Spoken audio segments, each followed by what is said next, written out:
I begin in the name of God, the most gracious, the most merciful.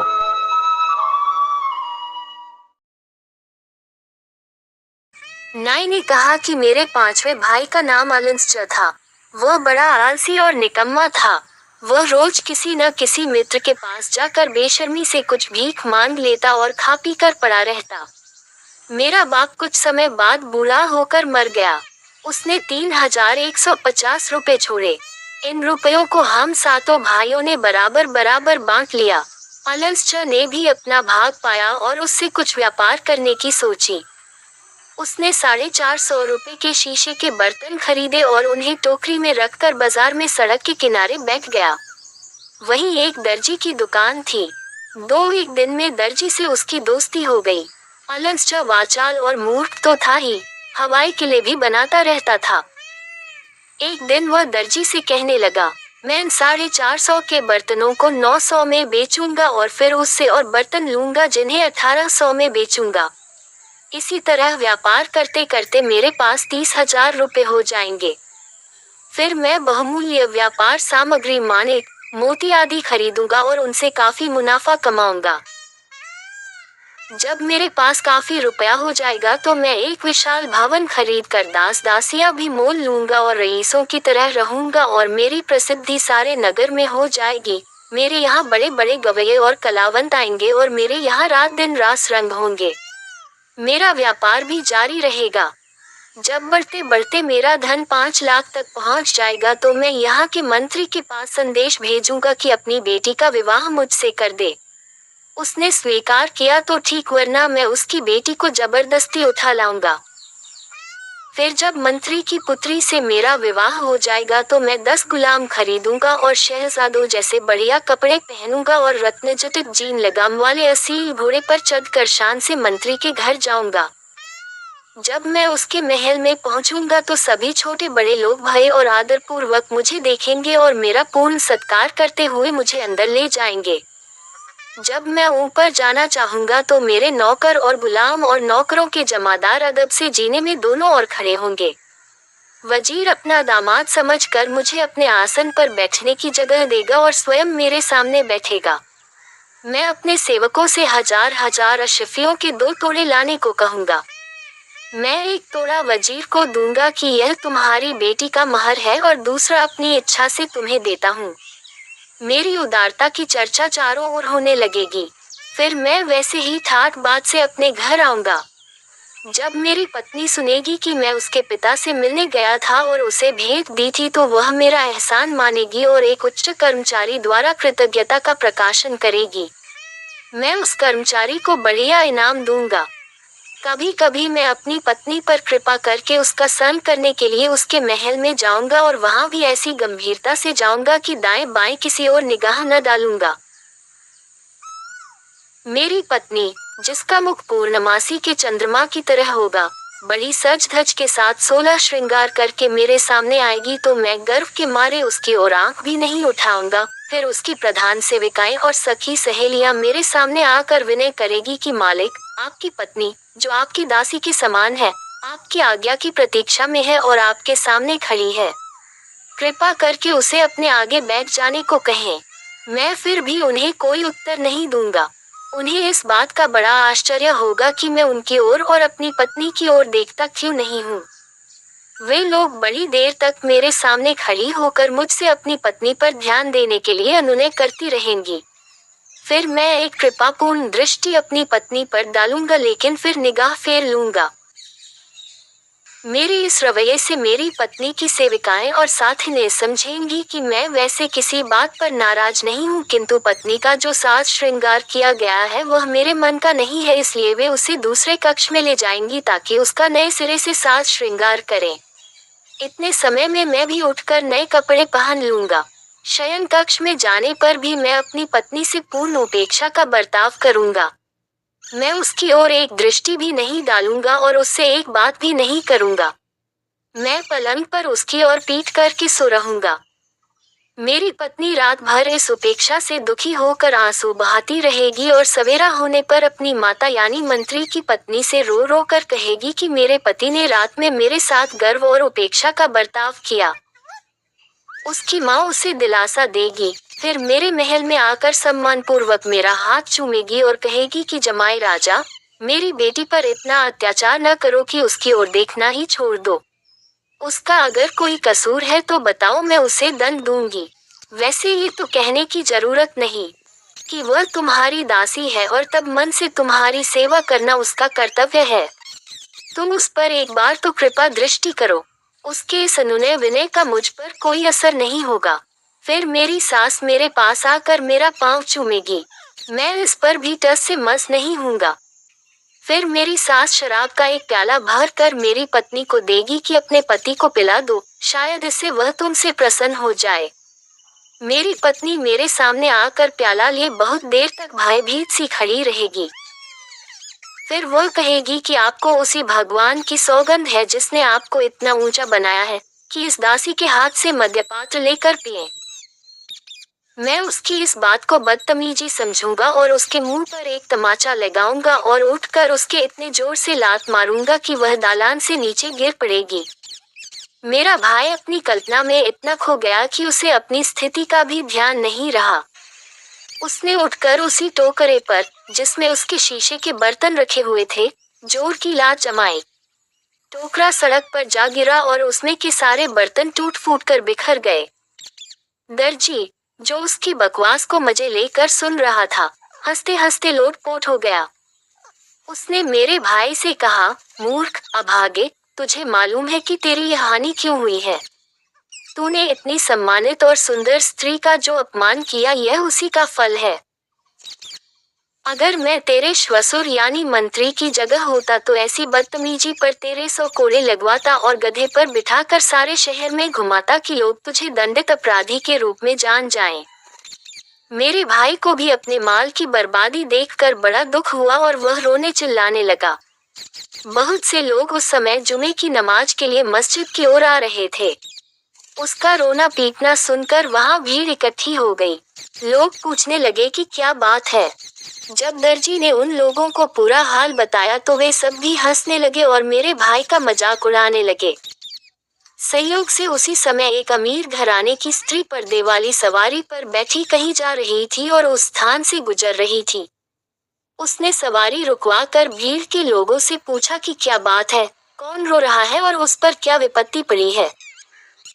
उन लोगों ने जल्दी में पूरी बात नहीं बताई, बल्कि कह दिया कि एक गरीब बर्तन वाला एक चबूतरे पर टोकरे में बर्तन रखे था। संयोग से ठोकर लगी और सारे बर्तन जमीन पर गिरकर चूर चूर हो गए। उस स्त्री को दया आई। उसने अपने एक सेवक को अशर्फियों की एक थैली देकर कहा कि उस बेचारे गरीब को दे आओ जिसका नुकसान हुआ है। सेवक ने वह थैली, जिसमें 500 अशर्फियां थीं, मेरे भाई अलंस को दी। उसने थैली पाकर बड़ी प्रसन्नता व्यक्त की और उस दानी स्त्री को बहुत से आशीर्वाद देकर थैली लेकर अपने घर चला आया। कुछ ही देर में उसका दरवाजा किसी ने खटखटाया। उसने दरवाजा खोला तो देखा कि एक बुढ़िया खड़ी है। बुढ़िया ने कहा, बेटा, नमाज का समय हो गया है, मुझे एक लोटा पानी दो तो मैं वजू करके नमाज पढ़ लूं। मेरे भाई ने देखा कि वह काफी बूढ़ी है, इसलिए नितांत अपरिचित होने पर भी उसने उसे लाकर पानी दिया। बुढ़िया नमाज पढ़कर मेरे भाई के सामने आए और उसके सामने ऐसे झुकी जैसे नमाज में भगवान के समक्ष झुकते हैं, और फिर उठकर उसे बराबर आशीर्वाद देती रही। मेरे भाई ने उसके फटे कपड़े देखकर समझा कि यह भीख मांग रही है। उसने अशर्फियों की थैली निकाली और उसे 2 अशर्फियां देने लगा। बुढ़िया ने वे अशर्फियां नहीं ली। मेरे भाई अलंस ने बिगड़ कर पूछा कि क्या तू इतनी भीख से भी संतुष्ट नहीं है? बुढ़िया ने कहा कि तुमने गलत समझा कि मैं भिखारिन हूँ। मैं तो अति धनवान और सुंदर युवती की नौकरानी हूँ। वह मुझे बहुत कुछ देती है और मुझे भीख की जरूरत नहीं है। मेरा भाई मूर्ख तो था ही, उस बुढ़िया के फरेब को न समझा और उससे कहने लगा कि हमें भी अपनी मालकिन को दिखाओ। इसके लिए वह उसे इनाम देने लगा। बुढ़िया हंसकर बोली, तुम यह इनाम रख लो और मेरे साथ चलो। तुम मेरी मालकिन को तो देखोगे ही, ये भी संभव है कि तुम्हारी सुंदरता देखकर वह तुमसे विवाह कर ले। ऐसा हुआ तो तुम वास्तव में भाग्यशाली हो जाओगे, असंख्य धन और अनिंद्य सुंदरी के स्वामी। मेरे भाई ने अंदर जाकर अच्छे वस्त्र पहने और अशर्फियों की थैली लेकर बुढ़िया के साथ चला। बुढ़िया उसे एक बड़े विशाल और सजे सजाए मकान के सामने ले गई। उसके आवाज देने पर एक यूनानी दासी ने द्वार खोला। बुढ़िया ने उसे एक सुसज्जित स्थान पर बिठाया और अंदर गई। कुछ ही देर में एक अत्यंत रूपवती युवती आकर उसके समीप बैठ गई और उससे घुल मिलकर बातें करने लगी। उसने कहा, यह ऊपरी कपड़े उतार कर आराम से बैठो। अलेक्जेंडर ने ऐसा ही किया। कुछ ही देर में वह युवती घर के अंदर यह कहकर चली गई कि मैं अभी आती हूँ। कुछ ही देर में एक बड़ा लंबा चौड़ हबशी हाथ में नंगी तलवार लेकर आया और गरज कर मेरे भाई से बोला, तू यहाँ मेरे घर में क्या कर रहा है? मेरे भाई की भय के मारे घिघी बंध गई। हबशी ने उसे तलवार के कई हाथ मारे जिससे वह गिरकर बेहोश हो गया। हबशी ने उसकी कमर से अशफियों की थैली खोल ली और आवाज दी कि नमक लाओ। वही यूनानी दासी एक कटोरे में पिसा हुआ नमक ले आई। नमक वह ये देखने के लिए मंगाता था कि उसका शिकार अगर मरा न हो तो वह उसे फिर तलवार मारकर खत्म कर दे। दोनों ने उसके घावों पर नमक छिड़का। मेरा भाई उनका उद्देश्य समझ गया था, इसलिए तकलीफ सहकर भी चुप होकर पड़ा रहा। हबशी और दासी उसे पूर्ण मृत जानकर थैली लेकर चले गए। कुछ देर में बुढ़िया फिर आए और मेरे भाई को घसीटती हुई ले गई और एक कोने में बने हुए गड्ढे में फेंक आए जहां और भी कई लाशें पड़ी हुई थीं। मेरा भाई इस अरसे में तकलीफ की वजह से बेहोश हो गया था। गड्ढे में फेंके जाने के कुछ देर बाद उसे होश आया। वास्तविकता यह थी कि तकलीफ देने के लिए डाला गया नमक ही उसके प्राण बचाने और शक्ति देने का कारण बना। थोड़ी देर के बाद वह उस गड्ढे से निकलकर एक कोने में दबकर बैठा, फिर छुपता छुपाता मकान के दरवाजे पर पहुंचा। जो कुछ कहीं पड़ा मिलता खा पी लेता। 2 दिन बाद बुढ़िया फिर नए शिकार की तलाश में निकली तो यह मौका पाकर भाग निकला और मेरे पास आ गया और मुझसे अपनी सारी विपत्तियों का हाल कहा। महीने भर में उसके सारे घाव भर गए और वो पुनर्तः स्वस्थ हो गया। अब उसने बदला लेने की योजना बनाई। उसने एक बड़ी सी थैली बनाई और उसमें अशफियों के बराबर शीशे के टुकड़े भर दिए। फिर उसने बुढ़ियों जैसे कपड़े पहने और कपड़ों के अंदर तलवार छुपाकर हाथ में थैली लेकर निकल पड़ा। संयोग से एक गली में वही धोखेबाज बुढ़िया मिल गई। उसने बूढ़ी स्त्रियों के जैसे स्वर में उससे कहा, बहन, मैं फारस देश की रहने वाली हूँ और इस नगर में नई आई हूँ। मेरे पास 500 अशरफियाँ हैं। मैं चाहती हूँ कि उन्हें परख और तौल कर देख लूँ कि पूरी और ठीक है या नहीं। तुम कहीं से मेरे लिए सिक्के तौलने का तराजू ला दो। उसने उत्तर दिया, बहन, तुम मेरे साथ चली आओ।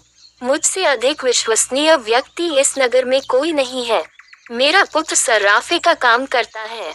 वह तुम्हारी अशरफियाँ भली भांति तौल और परख देगा।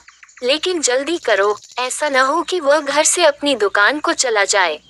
वह पापिन मेरे भाई को उसी घर में ले गई जिसमें पहले ले गई थी। यूनानी दासी ने पहले की भांति द्वार खोला और मेरे भाई को अंदर ले जाकर एक अच्छी जगह बिठा दिया। बुढ़िया ने कहा, तुम यहीं बैठो, मैं अभी अपने बेटे को लेकर आती हूँ। कुछ ही देर में उसका तथाकथित पुत्र यानी वही हत्यारा हबशी आया और कहने लगा कि भाई, मेरे साथ चलो। मेरा भाई अलेक्जेंडर बुढ़िया के वेश में उसके पीछे चल दिया। रास्ते में जब वह हबशी लापरवाह हो गया तो मेरे भाई ने तलवार निकाल कर ऐसा हाथ मारा कि उसका सिर कटकर अलग जा पड़ा। अलेक्जेंडर ने उसका सिर और धड़ दोनों खींचकर उसी गड्ढे में डाल दिए। इतने में यूनानी दासी बर्तन में पिसा नमक लेकर आई, किंतु बुढ़ियों के वस्त्र पहने नंगी तलवार लिए पुरुष को देख बर्तन फेंककर भागने लगी। मेरे भाई ने झपट कर उसे पकड़ा और उसका सिर काट दिया। दौड़ भाग और चीख पुकार सुनकर वह बुढ़िया भी वहां आ गई, लेकिन वहां का हाल देखकर जान बचाकर भागने लगी। मेरे भाई ने दौड़कर उसे पकड़ा और कहा, दुष्टा कुकर्मिनी, तूने मुझे पहचाना या नहीं? बुढ़िया कांपती हुई बोली कि मैंने तुम्हें कभी नहीं देखा, पहचानूंगी कैसे? मेरा भाई बोला, तूने देखा कैसे नहीं है? मैं वही हूँ जिससे तूने उस गली में नमाज के लिए पानी मांगा था और फिर यहाँ लाकर अपनी समझ में मरवा डाला है। बुढ़िया हाथ जोड़कर और गिड़गिड़ा कर कहने लगी कि मेरा अपराध क्षमा कर दो, किंतु मेरे भाई ने उस पर दया न की और उसके भी 4 टुकड़े कर दिए। अब मेरे भाई ने उस सुंदर युवती की तलाश की जिससे उसने पहले प्रेमालाप किया था। वह एक अन्य कक्ष में मिली और मेरे भाई को देखकर कांपने लगी। मेरे भाई ने उसे निरपराध जानकर उससे कोई कटु वाक्य न कहा बल्कि सांत्वना दी और पूछा, सुंदरी, मैंने उन दोनों बदमाश स्त्रियों और हबशी का अंत कर दिया है। अब तुम बताओ कि तुम कौन हो, कहाँ की रहने वाली हो और इन अत्याचारियों के फंदे में कैसे फंस गई। उसने उत्तर दिया, मैं एक धनी व्यापारी की पत्नी थी। ये बुढ़िया कभी कभी मेरे घर आती थी लेकिन मुझे यह नहीं मालूम था कि यह कौन है और क्या करती है। एक दिन इसने आकर मुझसे कहा कि मेरे घर विवाह है, तुम उसमें शामिल होने के लिए चलो। इसके बहुत अनुनय विनय करने पर मैं इसके साथ उत्तम उत्तम वस्त्रभूषण पहनकर और 100 अशर्फियां लेकर यहाँ आ गई। यहाँ से इन लोग ने मुझे अपने घर न जाने दिया और इसी हबशी के साथ सहवास के लिए मजबूर किया। 3 वर्ष से मैं यहीं रहती हूँ। इस हबशी से और इन लोगों के कुकृत्यों में विवशतापूर्वक शामिल होने से मैं बड़ी दुखी थी किंतु कुछ कर नहीं पाती थी। मेरे भाई ने पूछा कि इन लोगों ने भोले भाले लोगों को मारकर कितना धन जमा किया है। उसने कहा कि धन तो इतना है कि तुम सारी आयु आराम से रह सकते हो। ये कहकर वह उसे कई कमरों में ले गई जहाँ पर कई संदूक मुद्राओं आदि से भरे थे। मेरे भाई की ये देखकर आंखें फट गईं। उस स्त्री ने उसे कहा कि तुम बाहर जाकर कुछ मजदूर ले आओ तो हम लोग ये सब यहाँ से उठाकर ले चलें। मेरा भाई बाहर जाकर बाजार की तरफ दौड़ गया और कई मजदूर लेकर आ गया किंतु उसे देखकर आश्चर्य हुआ कि इतनी देर में वह स्त्री संदूकों के समेत गायब हो गई। केवल एक कोने में अनुमानतः 500 अशर्फियों के मूल्य का सामान पड़ा हुआ था। मेरे भाई ने सोचा कि चलो, जो कुछ हाथ आया वही बहुत है और मजदूरों से वही सामान उठवा कर अपने घर आ गया। दुर्भाग्य से मजदूरों को लाने के बाद उसने उस घर का दरवाजा बंद नहीं किया था, न बाहर जाने पर घर को ताला लगाया। अतएव आसपास के लोग वहां आ गए और मजदूरों को सामान उठाए हुए जाते देखकर और घर को खाली पाकर काजी के यहाँ चले गए और उससे सारा मामला बता दिया। मेरा भाई अपने घर में एक रात निश्चिंत होकर सो रहा था कि कई सिपाही आए और उसे पकड़कर काजी के पास ले गए। काजी ने उससे पूछा कि यह सामान कहाँ मिला। उसने कहा कि मैं ये सारी बातें सच सच आपको बताऊंगा किंतु आप यह आश्वासन दे कि मुझे दंड न दिया जाएगा। काजी ने कहा, सच बोलने पर मैं तुझे दंड न दूंगा। अतएव मेरे भाई ने सारी घटनाएं उसे आद्योपांत बता दी। काजी ने अपने सेवकों को भेजकर मेरे भाई के घर से सारा सामान उठवा मंगाया और उसे अपने घर भिजवा दिया और उसमें से मेरे भाई को कुछ भी नहीं दिया। इसके बाद उसने मेरे भाई अलिंस्च को 2-3 वर्ष के लिए नगर से निष्कासित कर दिया ताकि वह खलीफा के पास जाकर उससे काजी की शिकायत न कर सके। मेरा भाई बेचारा उन 2-4 अशर्फियों को लेकर, जो उसकी जेब में पड़ी थी, शहर से बाहर निकला और एक ओर को चल दिया किंतु दुर्भाग्य ने यहाँ भी उसे धर दबाया।